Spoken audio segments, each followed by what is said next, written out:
자, 사무엘하 7장 2절에서 16절 말씀, 구약성경 472쪽입니다.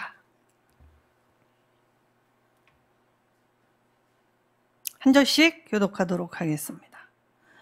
왕이 선지자 나단에게 이르되, 볼지어다 나는 백향목 궁에 살거늘 여호와의 궤는 휘장 가운데에 있도다.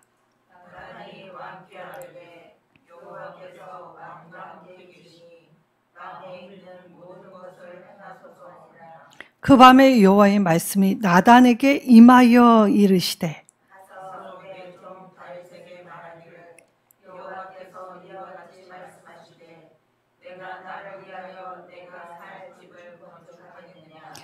내가 이스라엘 자손을 애굽에서 인도하여 내던 날부터 오늘까지 집에 살지 아니하고 장막과 성막 안에서 다녔나니, 이스라엘 자손과 더불어 다니는 모든 곳에서 내가 내 백성 이스라엘 번이라고 명령한 이스라엘 지파들 가운데 하나님께 내가 말하기를, 너희가 어찌 나를 위하여 백향목 집을 건축하지 아니하였느냐고 말하였느냐. 그러므로 이제 내 종 다윗에게 이와 같이 말하라.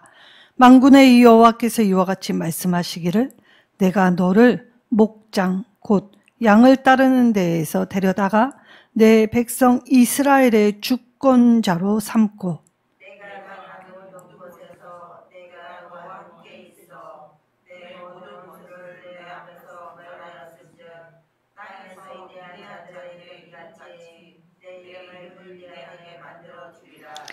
내가 또 내 백성 이스라엘을 위하여 한 곳을 정하여 그를 심고 그를 거주하게 하며 다시 옮기지 못하게 하며 악한 종류로 종과 같이 그들을 해하지 못하게 하여,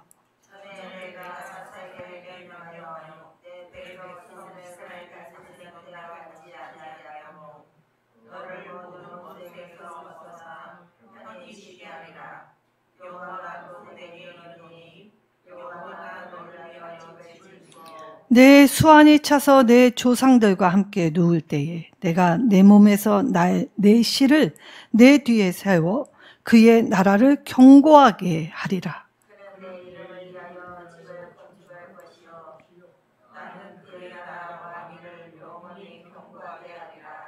나는 그에게 아버지가 되고 그는 내게 아들이 되리니, 그가 만일 죄를 범하면 내가 사람의 매와 인생의 채찍으로 징계하려니와, 내가 내 앞에서 물러나게 한 사울에게서 내 백성을 빼앗은 것처럼 그에게서 빼앗으리라. 함께 읽겠습니다. 내 집과 내 나라와 내 앞에서 영원히 보존되고 내 왕위가 영원히 견고하리라 하셨다 하라. 아멘. 자, 다윗 언약.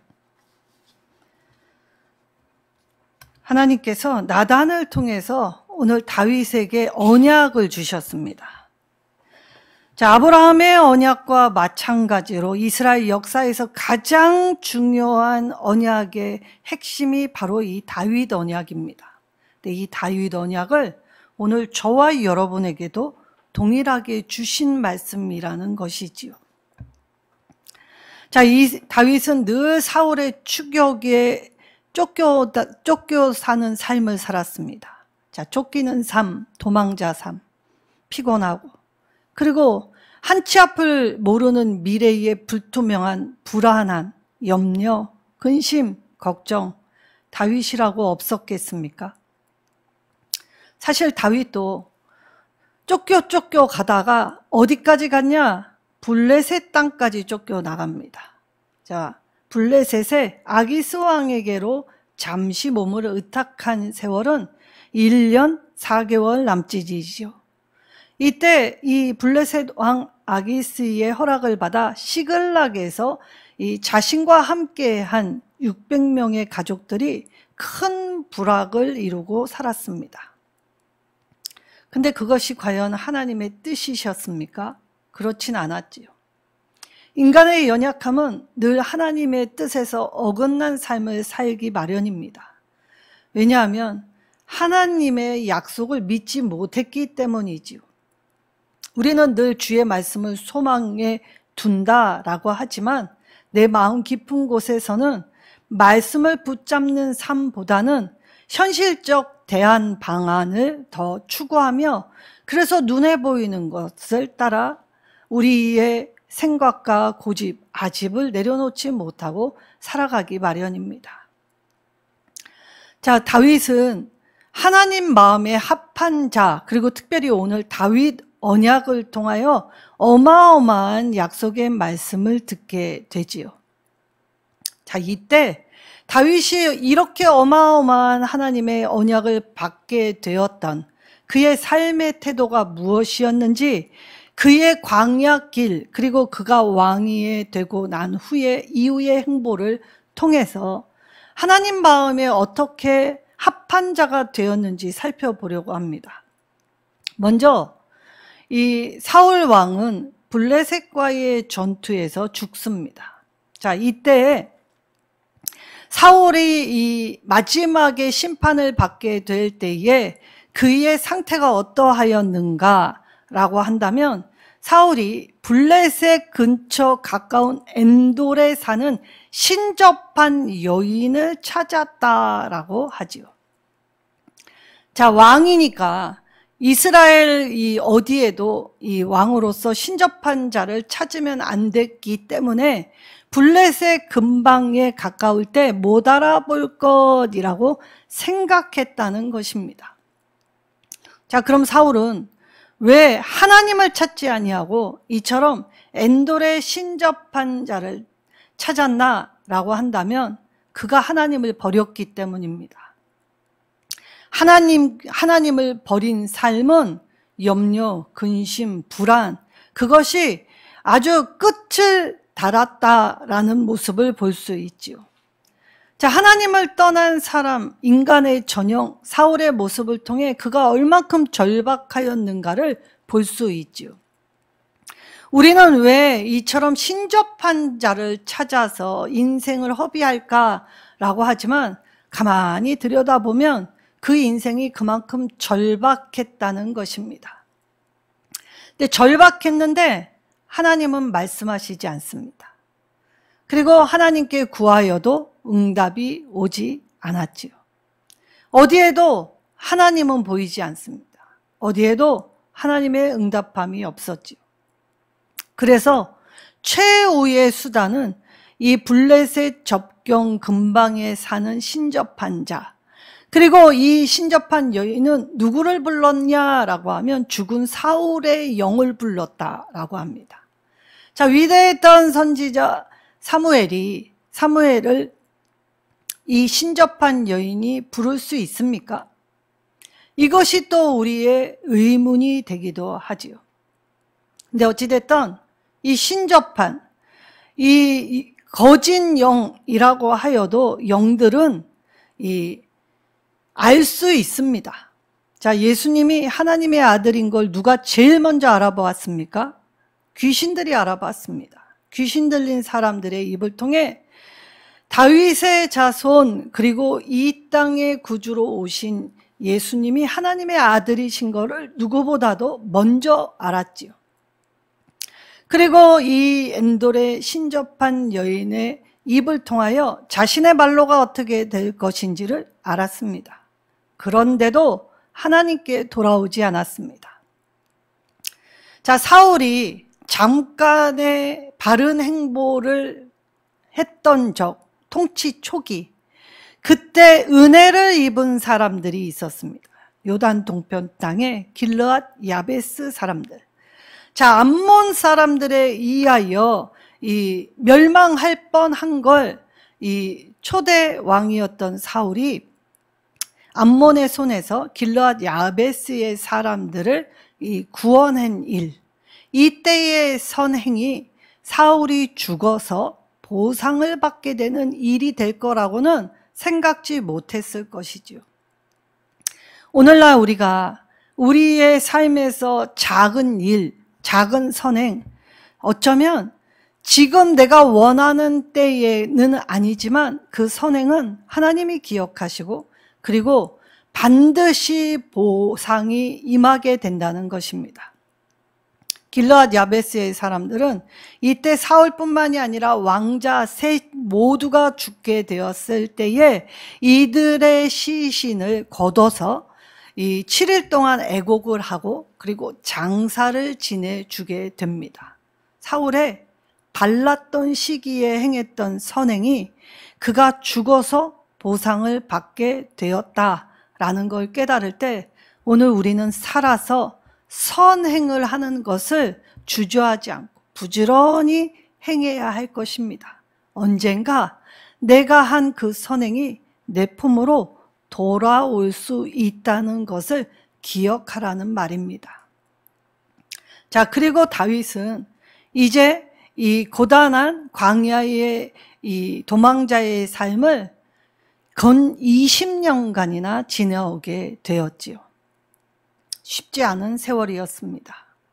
그리고 이때의 이 20년의 세월이 이 다윗을 얼마나 견고하게 만들었는지를 우리가 살펴보게 될 때 다윗이 이제 이 이스라엘 왕으로서 서게 될 때 이 20년의 훈련 기간이 바로 하나님 앞에 자유롭게 예배하며 하나님의 말씀을 따라 하나님께 구하고 하나님의 말씀을 따라 행한 행보를 한 이 왕으로 하나님이 기억하셨고 그리고 후대에 많은 사람들이 이 다윗 왕의 행보를 이 본받으며 살아가게 되는 모범이 되는 삶이 되었지요.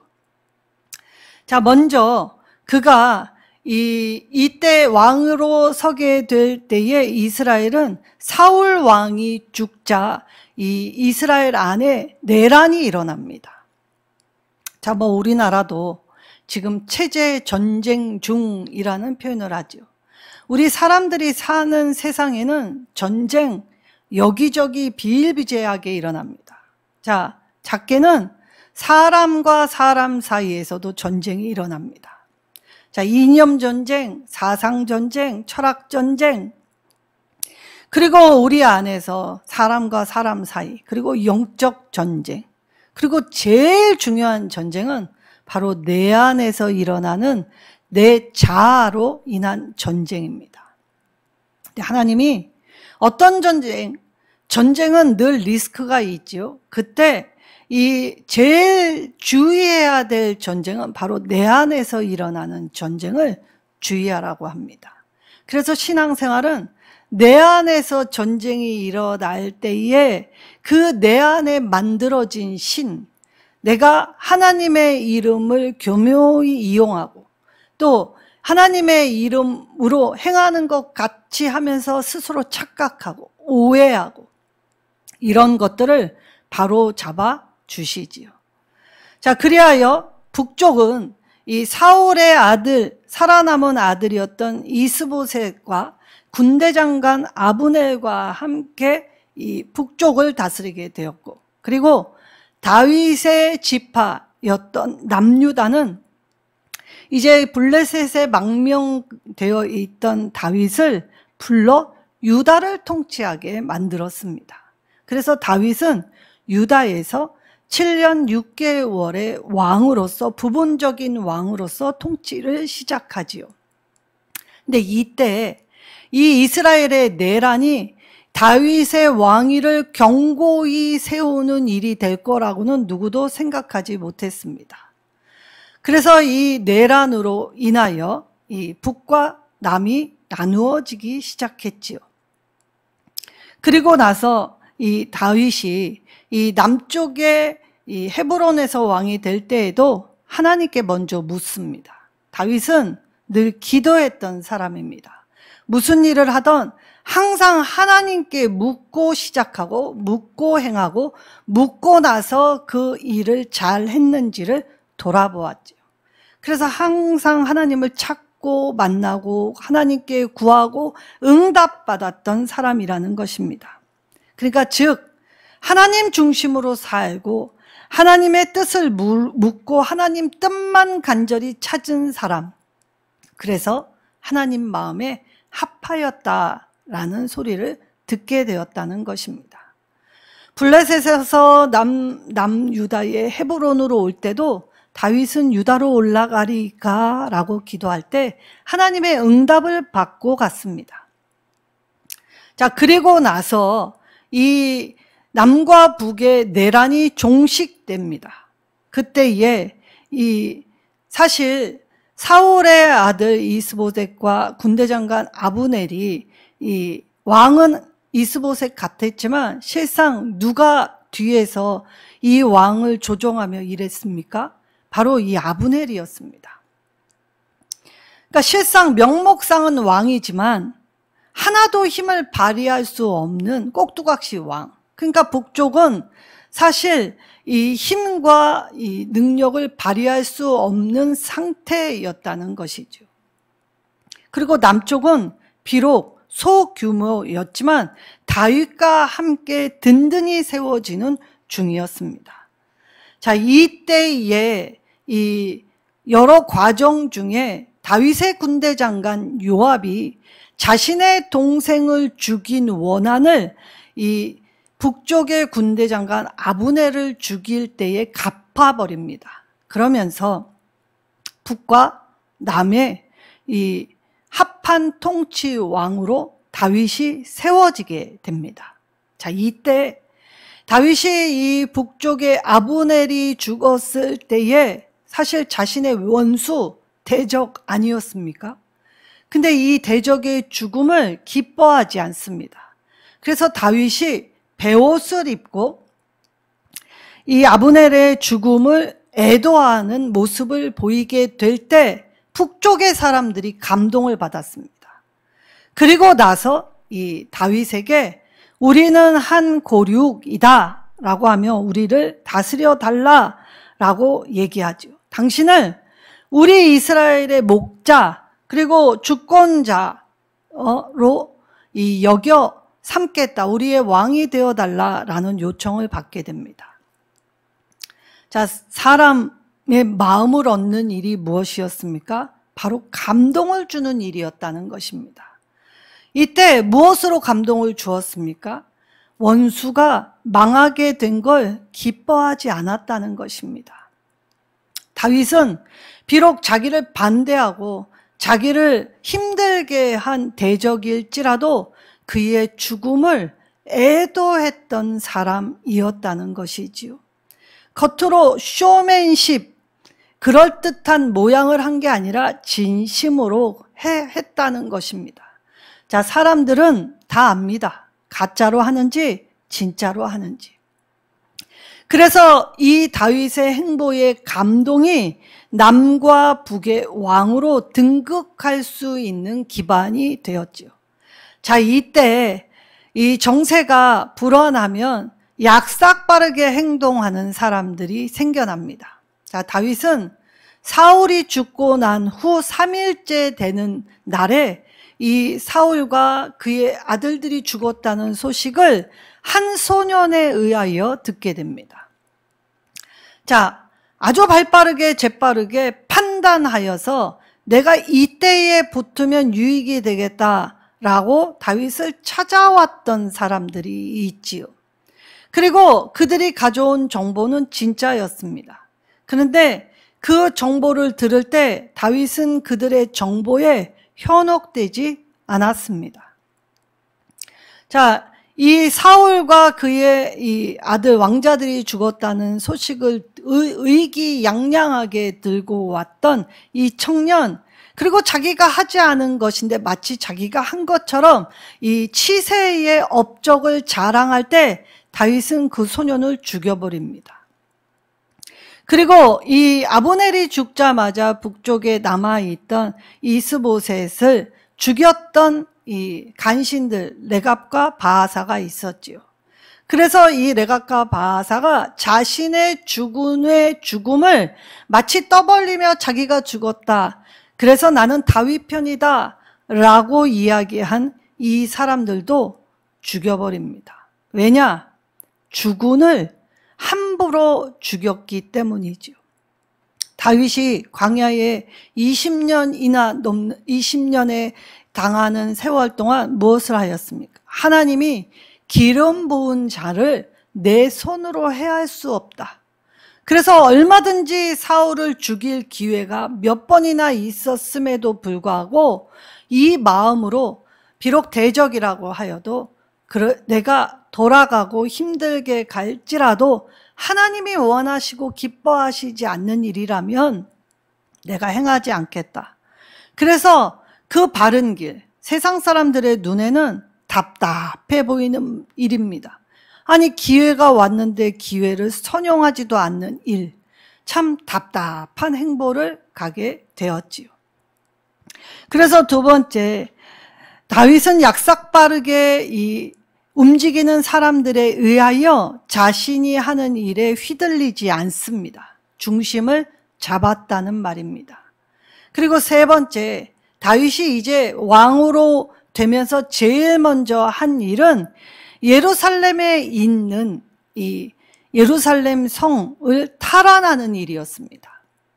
사실 예루살렘은 여호수아 때 누구 지파에게 이 분배가 된 땅이냐 하면 베냐민 지파에게 할당된 땅입니다.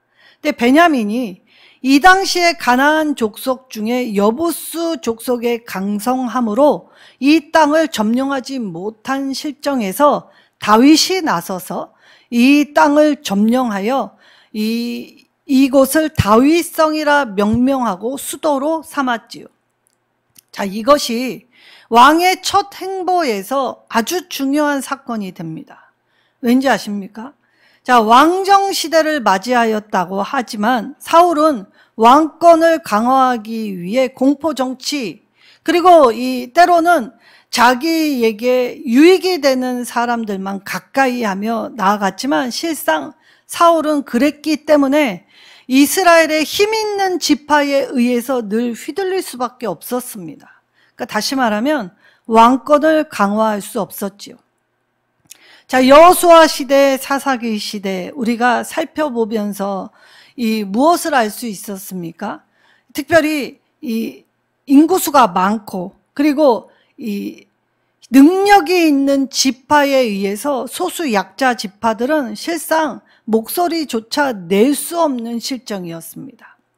근데 다윗의 이 행보로 이제 어느 지파 눈치도 보지 않고 그리고 스스로의 힘으로 이것을 구축하면서 이 왕권을 강화하는 일을 맞이하게 되었지요.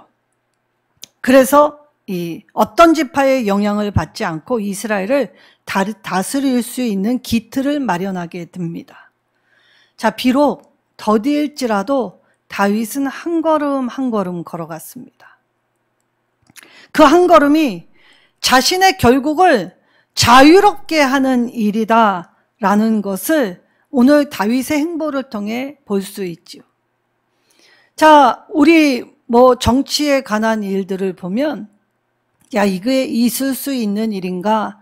라고 하면 사법부는 죽었다 라고 합니다. 자, 판사들, 법을 가지고 있는 사람들이 법을 굳게 할 때에 지금 무슨 일이 자행됩니까? 자, 일반인들도 이 대법관이 될 수 있는 법을 발의하자라는 말을 하고 있습니다. 자, 내가 빠르게 간다고 좋은 것이 아닙니다. 더디지만 다윗과 같은 행보를 하게 될 때 결국 이 사울이 하지 못했던, 사울이 반드시 꿈꾸고 이루고 싶었던 자유를 다윗은 비록 더딜지라도 힘겨웠을지라도 찬찬히 그 길을 걸어가게 될 때에 결국 자신이 의도하던 의도하지 않던 왕권이 강화되게 되었지요. 하나님을 의뢰할 때 하나님이 주신 분복이었습니다. 그리고 네 번째, 다윗은 늘 하나님 앞에 정성과 최선을 다하였습니다. 이 블레셋과의 전투에서 빼앗겼던 여호와의 언약궤를 이제 수도 다윗성 안으로 모셔오려고 엄청난 정성과 시간과 노력을 발휘하였지요. 그런데 이 과정이 쉽지 않았습니다. 생각지 않은 일이 벌어졌지요. 여호와의 언약궤를 모셔오는 과정에서 우사가 죽습니다. 자, 그럼 무엇이 잘못되었는지 이 과정을 통해 자, 여호와의 언약궤는 율법에 누가 옮겨야 했습니까? 레위인들이 짊어져서 옮겨와야 했습니다. 근데 아무리 정성 다하여 새 수레를 준비하였다 하여도 다윗이 엄청난 정성을 바쳤다 하여도 하나님의 일은 하나님의 방법을 따라 일하는 것이 중요한 것이지 내가 정성을 바친다고 중요한 것이 되는 것이 아님을 다윗은 이 과정을 통해서 또 뼈저리게 깨달을 수 있었지요. 그래서 다윗은 이 자신의 삶의 모든 과정 속에서 주의 교양과 율례와 훈계를 배우게 되었습니다. 그래서 이 자신이 이 하나님 앞에 드리는 정성이 아니라 말씀을 따라가는 삶이 얼마나 중요한 것임을 이 왕이 초기에 다지게 되었지요. 그때 다윗은 이제 이 말씀대로 행하게 될 때 여호와의 언약궤를 모시고 올 때 그만 치부가 드러날 만큼 이 기뻐 춤을 추게 되면서 이 사람들의 이 논란거리, 놀림거리가 되었습니다. 왜냐? 왕이 채통머리 없이, 채신 없이 그만 이 치부가 드러날 정도로 춤을 추는 모습이 맞느냐라고 생각했다는 것이죠. 그때 다윗은 뭐라고 합니까? 상관없다. 내가 하나님 앞에 감격하고 기쁨으로 하는 것 중에 난 사람을 의식하지 않겠다. 그래서 다윗은 사람을 생각하지 않은 왕이었습니다. 자, 이 몇 가지의 사실로 미뤄 볼 때도 다윗은 평범한 우리와 같은 사람이었는데 이처럼 작은 일, 원수가 망하는 걸 기뻐하지 않고 그리고 약삭빠르게 움직이는 사람들과 편승하여 편리를 추구하지도 않았습니다. 때로는 불편할지라도 더디가 할지라도 낙담하지 않고 한 걸음 한 걸음 주의 말씀을 따라 살아갈 수 있게 되었지요. 더디일지라도 하나님의 약속은 반드시 이루어진다는 걸 믿었기 때문에 비록 실수할 때에도 다시 무릎 꿇고 하나님의 의견을 물으며 하나님 앞에 기도하며 그렇게 열심히 나아갔던 것입니다. 그때 나의 열심으로는 되지 않는다는 것도 깨달을 수 있었지요. 그래서 말씀을 배우는 일을 더 치중하였을 것입니다. 자, 그래서 왕위로 앉을 때에 다윗이 생각하였습니다. 나는 이렇게 화려한 궁정에 있는데 내 하나님은 여전히 장막 안에 거하는 것이 맞는가? 하나님이 주시는 영화로 나는 이렇게 편하고 정말 말할 수 없는 분복을 누리고 있는데 하나님은 여전히 광야에 그들을 인도하셨던 것처럼 그것이 맞는가? 이때 하나님의 집을 지어드려야겠다라는 마음의 도전이 일어납니다. 자, 이럴 때 다윗이 하나님의 전을 건설하는 건 하나님 막으십니다. 왜냐? 다윗의 손에 전쟁으로 인하여 피를 많이 묻혔기 때문에 이 하나님의 집을 지을 수 없다. 하나님의 거절을 받았지요. 그러나 오늘 다윗의 언약을 주십니다. 첫째, 다윗의 마음을 어여삐 여기셨다라고 하죠. 그러니까 우리의 생각, 우리가 이 작은 행보를 하나님은 주의 깊고 관심 있게 보신다는 것이지요. 그리고 비록 내 인간적인 틀 안에서 하나님을 섬긴다고 할 때에 내가 하는 그것을 하나님은 어여삐 여겨주신다라고 말씀하십니다. 그래서 하나님이 오늘 뭐라고 하시냐면 다윗의 마음을 귀하게 받으셨고 그리고 다윗의 이름을 존귀하게 만들어 주시겠다라고 하십니다. 그의 아들 솔로몬을 통해 다윗의 나라와 왕위가 견고하게 하실 것을 약속해 주셨지요. 하나님은 때로는 잘못할 때에는 징계하셨습니다. 그러나 사울처럼 영원히 왕위를 빼앗지는 않겠다라고 하셨지요. 그래서 다윗의 나라가 영원할 것이라고 약속해 주셨습니다. 이것이 다윗과 맺으신 언약의 핵심이지요. 자, 16절의 말씀에 보면 내 집이 누구를 의미합니까? 집은 하나님 나라의 권속들, 성도들, 그리고 이 다윗의 후손들, 미래 자손들을 의미하죠. 내 나라는 정치적인 실세를 의미합니다. 하나님이 우리를 창조하실 때 세상 만물을 섬기고 다스리고 정복하고 다스려라 라고 하셨듯이 오늘 이 하나님의 나라가 이 우리 가운데 온전히 임하게 될 때에 하나님의 다스리심의 실체가 우리의 삶으로 보여진다는 것이죠. 그리고 왕이, 자, 왕으로서 다스릴 권세를 의미합니다. 아브라함에게 주셨던 약속도 일맥상통합니다. 내가 너에게, 아브라함에게 너는 복이 될지라 라고 하셨지요. 자, 복이다 라고 선언하셨다는 것입니다. 이때의 이 복이 무엇입니까? 하나님의 능력을 힘 있는 것입니다. 내가 비록 약하지만 하나님의 능력을 힘입을 때 내가 하나님의 일을 정말 최선을 다해 정성을 노력하며 나아갈 때 하나님 마음에 합하면 어떻게 됩니까? 나를 저주하는 자에게 저주가, 나를 축복하는 자에게 복이 임하게 될 것. 그러니까 우리가 이 사람 망하게 해주세요, 이 사람 날 괴롭힙니다 얘기할 필요가 없습니다. 내가 하나님 앞에 바로 서면 복은 저절로 임하게 된다는 것이지요. 그리하여 오늘 중요한 거 16장의 16절에 다윗 언약의 진짜 중요한 핵심이 무엇입니까? 나라, 집, 영원히 보존되고 왕위가 견고하다가 아닙니다. 진짜 중요한 핵심 단어는 영원히, 그 영원까지 2번이나 반복하시면서 영원할 것을 강조하여 주시죠. 그러니까 오늘 우리의 이 땅의 나그네 인생길 뿐만이 아니라 저 영원한 하나님 나라에서 누릴 영광이 크다는 걸 말씀해 주시는 것입니다. 이제 다윗의 왕권을 통해 백성들을 통치하시고 그리고 하나님 나라를 온전히 이루어 가시겠다라고 하셨지요.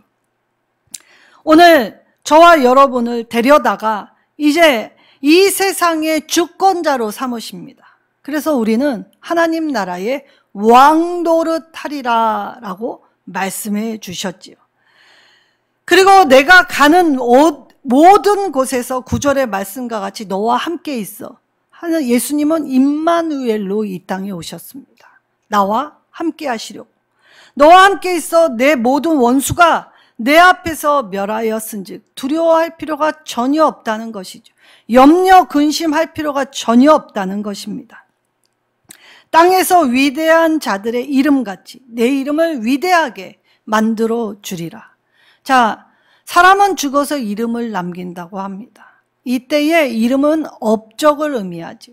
근데 오늘 하나님이 저와 여러분의 이름을 위대하게 만든 건 어떤 업적의 필요성이 아닙니다.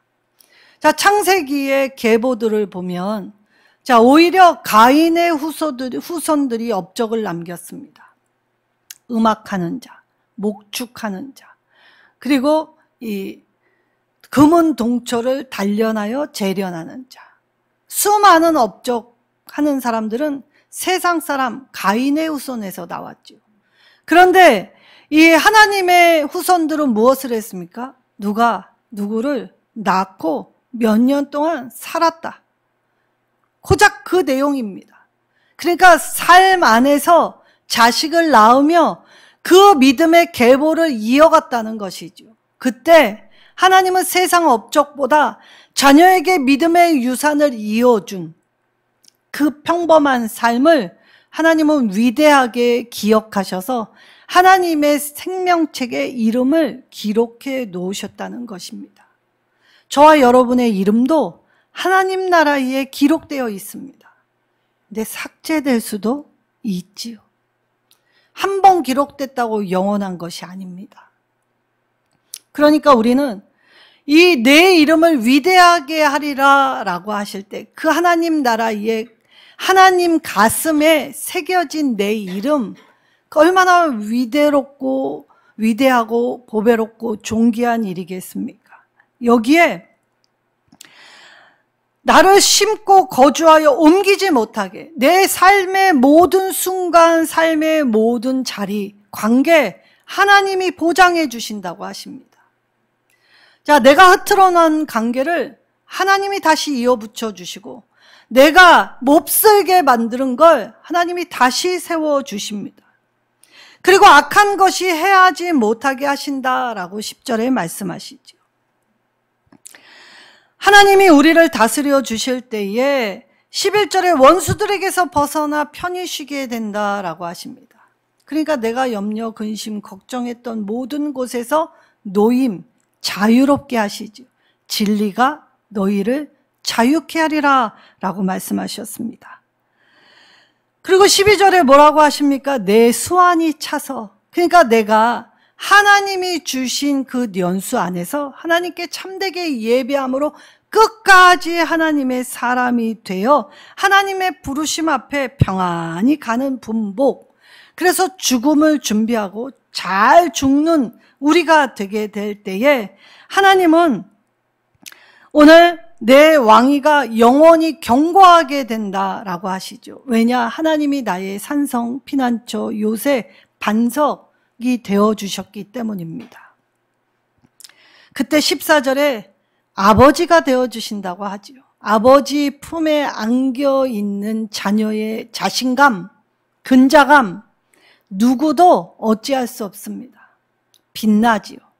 아버지가 함께 하기 때문에 두려울 것이 없습니다. 그리고 아버지에게 요청하면 다 들어주십니다. 아들은 아버지가 해주실 걸 알기에 가장 평안한 삶을 살게 되지요. 그러나 사랑하시기에 아들이 잘못하면 사람의 매와 인생 채찍으로 징계는 하신다고 합니다. 자, 자녀를 사랑하면 잠언에 초달을 금하지 말라라고 하였죠. 그 초달이 사랑의 매입니다. 아이가 잘못할 때 부모를 통해 후은육을 받지 않으면 이 무분별하고 그리고 자신의 생각으로만 살기 때문에 이기적인 사람의 전형이 되지요. 그리고 물러나게 한 사울에게서와 같이 은총을 빼앗지 않겠다라고 하십니다.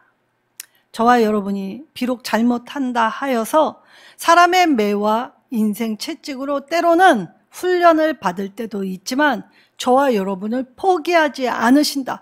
홀로 내버려 두시지 않겠다. 언약을 해 주셨습니다.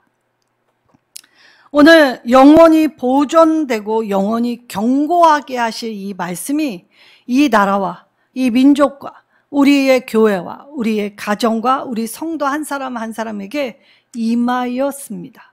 그렇다면 이 말씀 붙잡고 내 안에 영적 전투에서 무엇을 해야 합니까?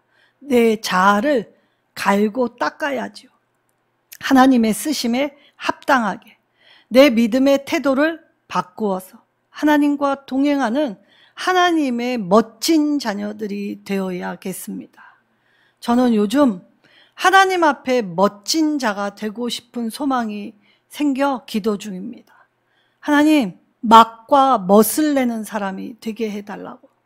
그래서 영혼의 막과 멋, 육신의 막과 멋, 내가 머무는 그 자리에 하나님의 말씀의 견고함, 하나님의 붙드신 은혜로 향유함, 그래서 나를 만나는 누군가에게도 이것을 고스란히 전하고 나눠줄 수 있는 넉넉함, 그래서 내 안에 하나님으로 만족하며 하나님의 이름이 더 높임을 받으시게, 그래서 하나님의 은혜 받은 자에게는 넘치는 감사와 기쁨, 찬양만 있을 뿐입니다.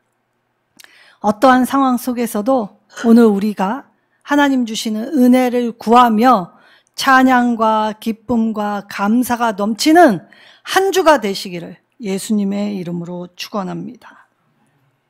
오늘 이 주신 말씀 떠올리며 하나님, 이 나라가 영원히 복을 받게 하여 주옵소서. 하나님은 먼 장래일까지도 말씀하여 주셨사오니 이제 놀라운 언약 앞에 감사 기도 드리며 주님 앞에 다 드리오니 하나님 온전히 이루어 가시고 하나님의 말씀의 통치를 바르게 이어 주옵소서. 우리 말씀 붙잡고 주여 한번 부르짖고 결단하며 기도하겠습니다.